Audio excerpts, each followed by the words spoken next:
Hello and welcome everyone to our casual coffee chats for our conference this year. Today, I have the pleasure of being joined with Dr. Jacqueline Cooper. Thank you so much for joining me today. Thanks for having me, Joanna. I'm really excited to be here and to be coming to the conference and speaking. Yes, now at the conference, you are talking about the first line defense strategies for anxiety, depression, and other mental health concerns. Yeah, I'm Yeah. really I'm excited about it. I've been passionate about mental health for a long time. In my practice, when I was still practicing, it was a huge facet of really what I focused on. But this topic is really excited me because in a way, I think we're always intrigued by what we've experienced firsthand.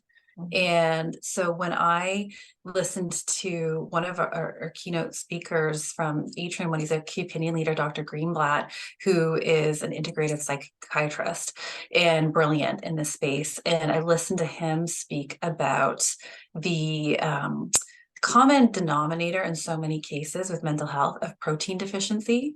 Ooh. It really lit me up because it was so simple, so straightforward, and something I think we easily overlook.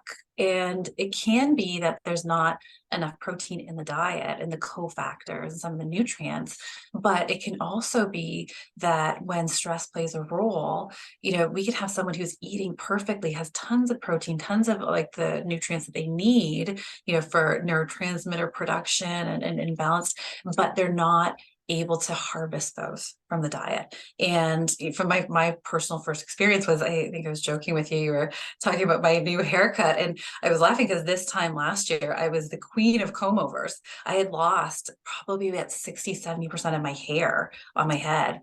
And a large piece of the puzzle, albeit multifaceted, was stress and the toll it took on my digestive system. So I was eating tons of protein of, chicken breasts, steaks. I had eggs with beans, like the ranchos was like tons of protein, and just my body wasn't able to harvest it in. And so when I listened to Dr. Greenblatt talk about this phenomenon, I was like, oh my god, this is something that I think all of us as practitioners need to really have front of mind, because it's so simple. And so again, that really first line piece that we got to think about, if we don't have the building blocks, it's a real key basic. So that's a component of the talk for sure, and part of why I'm so passionate. Beautiful. Thank you. Now, what can we expect from the presentation? Right. So we're going to talk, as I mentioned, we'll talk about, some of those elements of, diet, especially looking at protein, some of the key cofactors, but also we're going to get into a little bit more of, complex presentations, right? So we'll look at the straightforward piece of the role of that stress plays on the digestive system and how digestive function is really key, but also looking at, the complexities that can occur with systemic inflammation when we have dysregulation of the autonomic nervous system, where we see not just the digestive system go off, but other factors like, increased fluctuations in heart rate. There's a whole picture that I think is actually becoming increasingly more common. And it can be a bit daunting as a practitioner to say, like, oh my gosh, where do I go? Where do I start with this individual? And so, if we understand a little bit of how the dots all connect, then we can have much better clinical outcomes. So we're going to talk a lot about that. Perfect. Beautiful. Well, you'll be speaking to all of us who love nutrition. So we'll be sharing some tips about, gut and brain connection or nutrition that we can use for ourselves or to recommend to our clients. Absolutely. Absolutely. I think that, really the foundation of this, there will be certainly some tips. I also recognize I'm preaching to the choir and the experts. So, there will certainly be some kind of tips and things to be thinking about of, what kinds of foods might be best to be thinking about incorporating when you're creating those plans for clients, and, not just what kinds of foods, but like how they're prepared, what's easy on the digestive system, what's going to lead to maximal absorption, ease of absorption, while we tone up the system to handle, maybe more harder to digest foods. So that's definitely going to be a component for sure. Yeah, perfect.